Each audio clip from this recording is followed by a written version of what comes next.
Today I am going to discuss about a very important principle known as Wheatstone bridge principle.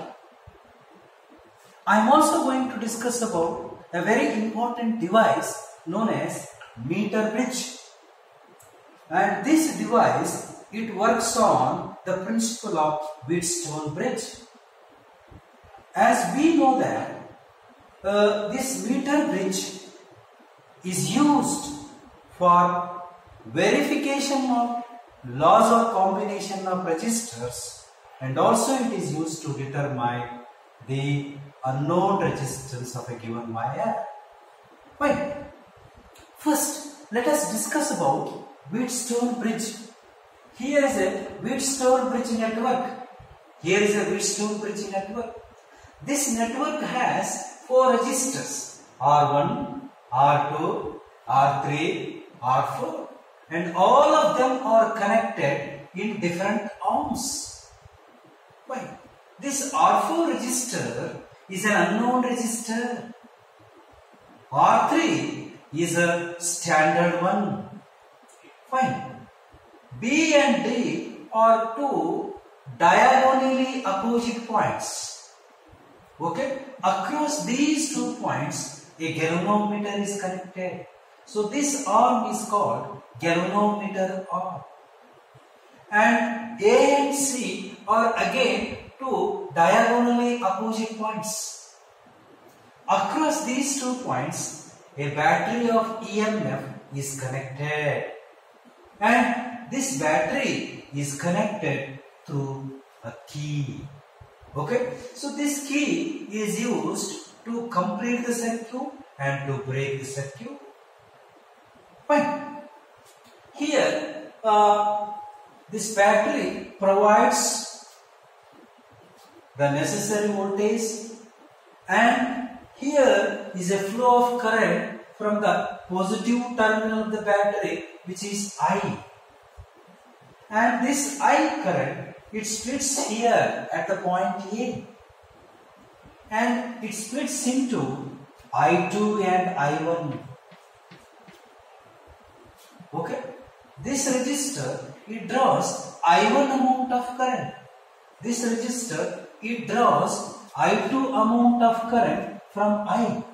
According to Kirchhoff's rule, this I is equal to I1 plus I2. This Wheatstone bridge is an application of Kirchhoff's rules. It works on Kirchhoff's rules. As we know that there are 2 rules, the current rule and the voltage rule. According to the current rule, the incoming current is equal to the sum of outgoing currents. And according to voltage rule, in a closed network, the sum of EMFs and PDs is equal to 0. So this Wheatstone bridge network, it works on Kirchhoff's rules. Fine. How to solve this problem? Here is a condition of Wheatstone bridge. What is that condition? R1 by R2 is equal to R3 by R4. R1 by R2 is equal to R3 by R4 when the current through the galvanometer is 0. So that we have to prove. That Wheatstone bridge condition we have to obtain. R1 by R2 is equal to R3 by R4. We have to get this condition using Kirchhoff's rule. Fine. Now, let us consider this mesh A, B, D, A. Let us designate the direction of the current. I have considered a mesh A, B, D, A, and I have given the designation for this mesh, and I should go along the designated direction to add PDs and EMFs. Let me start from A to B. If I go from A to B, I meet an IR term. Along the direction of current, the IR term should be taken as negative. So therefore, minus I2 R2. Then from B to D, Here is a galvanometer. The galvanometer has resistance G, and the current flowing through this galvanometer is Ig. But this bridge is balanced. The bridge is balanced when the current through the galvanometer is 0. When the current through the galvanometer is 0, the bridge is balanced. That is the condition of Wheatstone bridge. In that case, the current into resistance Ig into G will be 0. So therefore, I will write it is 0. I should go in the direction of current. Okay. Then this is 0. Then from here, D to A if I go, I started from A to B, minus I to R2, then B to D, Ig to Z. Since Ig is 0, 0 into anything is 0, so 0. Then D to A, I am going against the direction of assumed current. So I1 into R1 should be taken as positive, plus I1 into R1 is equal to 0. Fine. Now I will write this equation as I1 R1 is equal to I2 R2. Then I will write that I1 by I2 is equal to I1 by I2 is equal to R2 by R1. I call this equation number 1. Now I will consider the second mesh. That is B to C, C to D and D to B. The current goes here. I2 current goes. Since the current through the galvanometer is 0, this I2 amount of current goes through this resistor. So I2 and this I4.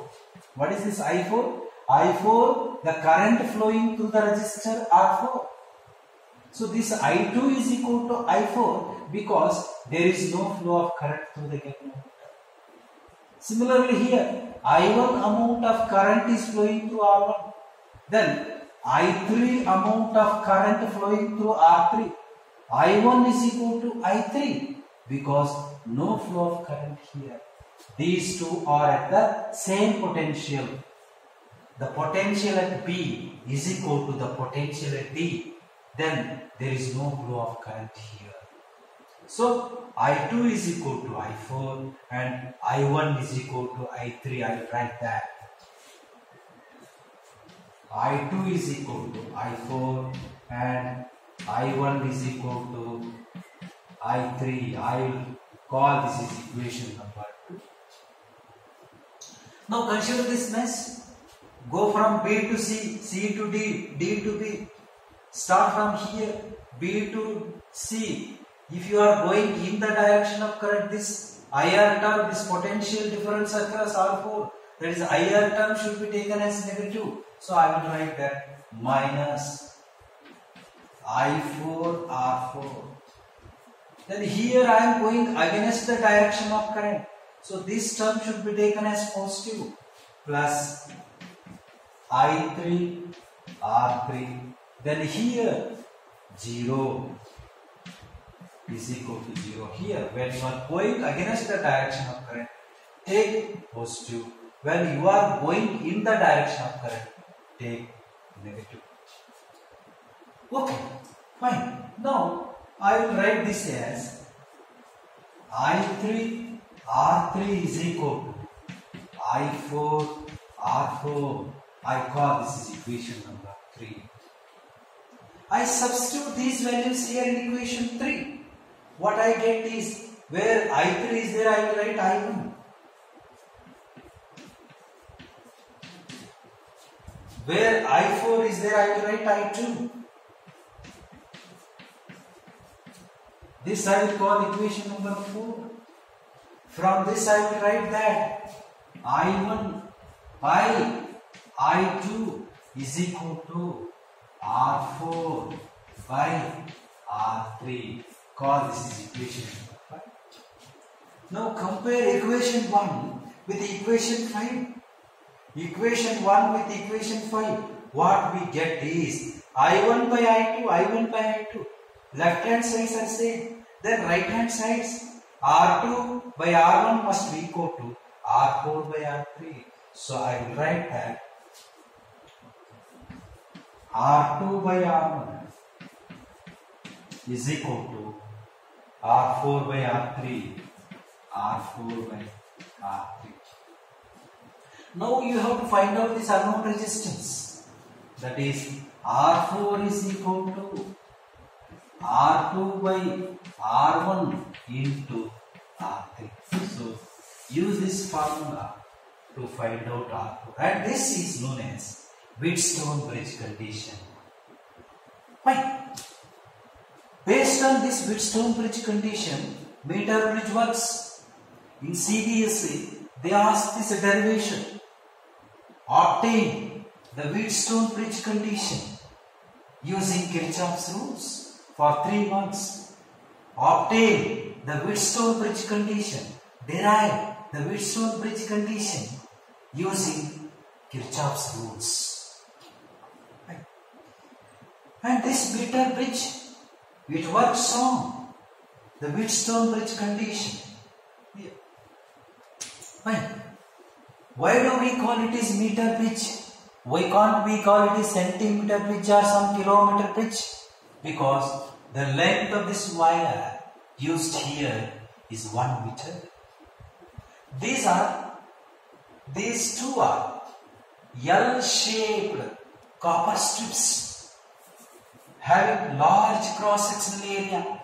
Larger the cross-sectional area, smaller the resistance. So in order to reduce the resistance, we used here some L-shaped copper strips and one bar-shaped copper strips. This is a constant manganese or nichrome wire, and these are ordinary connecting wires. Here is a source of battery and here is a jockey. From this point, a galvanometer is connected. From the galvanometer, a jockey is connected and jockey can be moved over this wire. As I have told you that this wire has 1 meter length, so it is called meter bridge. What's the use of meter bridge? It is used to determine the unknown resistance. Here is an unknown resistance whose value may be 1 ohm, 2 ohms, 3 ohms, 5 ohms. And this bridge is most sensitive when the balancing length is 50 centimeter. So in order to find out a small resistance, we use meter bridge. Okay. From Ohm's law also, we can find out the resistance. But in Ohm's law, we use ammeter and voltmeter. That voltmeter has some resistance. It draws some current. Therefore, we cannot find out the exact value of unknown resistance by using Ohm's law. But this bridge, since it contains very less resistance and it is most sensitive when the balancing length is 50 centimeter. So using this meter bridge, we will be able to find out that unknown resistance of smaller value. Because when the bridge is balanced, it doesn't draw any current from the battery.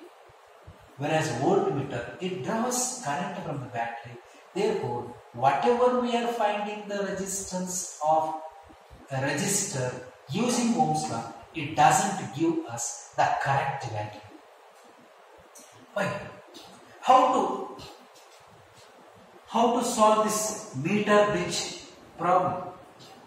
Okay, as we know that there are two L-shaped copper strips which reduces the resistance. Here is a standard resistance box. Here is a unknown resistance box. The galvanometer is moved over this wire.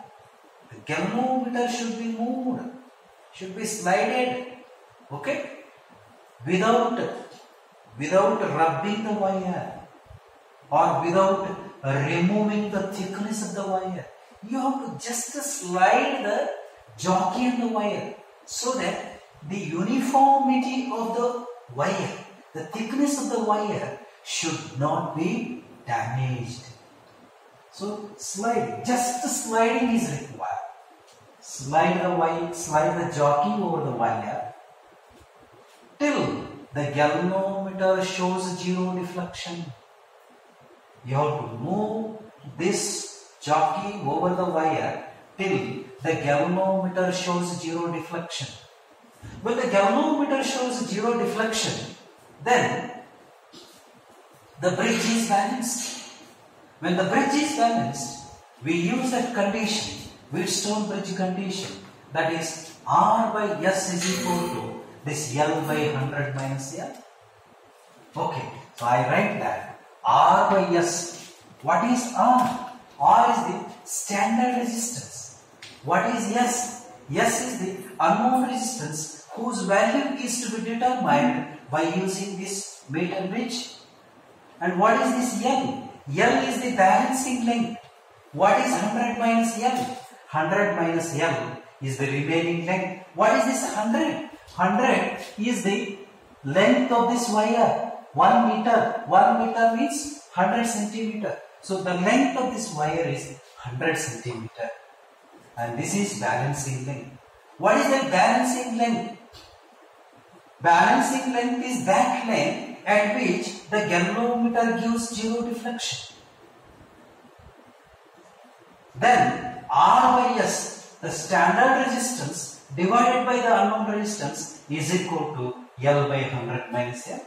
I will write that R by S is equal to S divided by R by S is equal to L divided by 100 minus L. So here is a meter scale. Here is a meter scale. Using that meter scale, we will be able to measure this length. And we will be able to know this 100 minus L remaining length. So we will write that length. Suppose if it is 50 centimeter, 100 minus 50 will be 50. So 50 by 50 will be 1.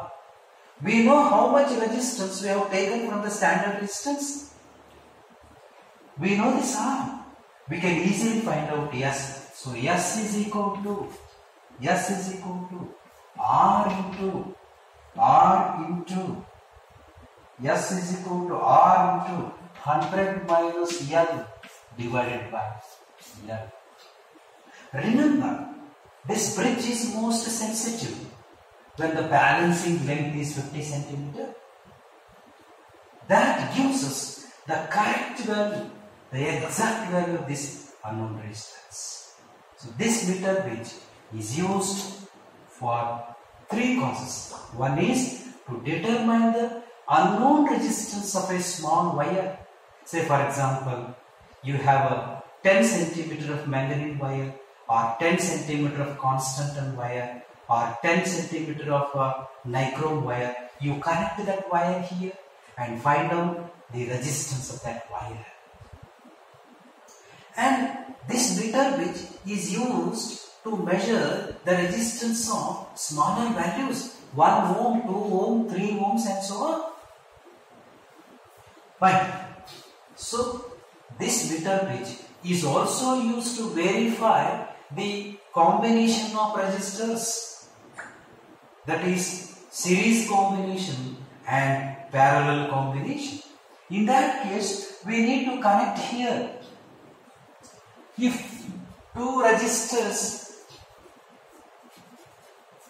like R1 and R2 connected in series, if two resistors R1 and R2 connected in series here at this gap, then that meter bridge is used to verify the law of combination of resistors in series. Repeat the same one. Take out some resistance, move the jockey over the wire till the galvanometer gives us zero deflection. You can make a column, observation column. You can make an observation column, serial number,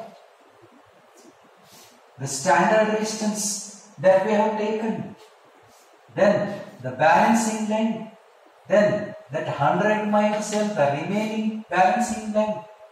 The remaining length, and then that X, the unknown resistance. This X may be R1 plus R2. Serial number 1. Take some resistance from this box, say 2 ohms, right here. Then move the jockey over the wire till the galvanometer gets 0 deflection, and you write that balancing length here and write the remaining balancing length here. So use this formula. X is equal to R into 100 minus L by L. R is here, L is here, 100 minus L is here. Find out this unknown resistance. If 2 resistors are connected in parallel like this,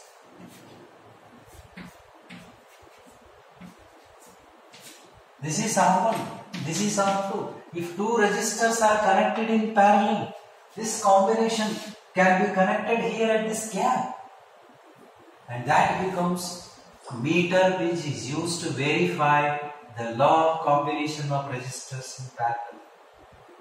Same serial number R, L, 100 minus L. Instead of X here, you write RP. If you write RS here, that will be the law of combination of resistors in series. So like this, we use meter gauge to verify the law of combination of resistors in series and parallel. Thank you. Sir. Sir.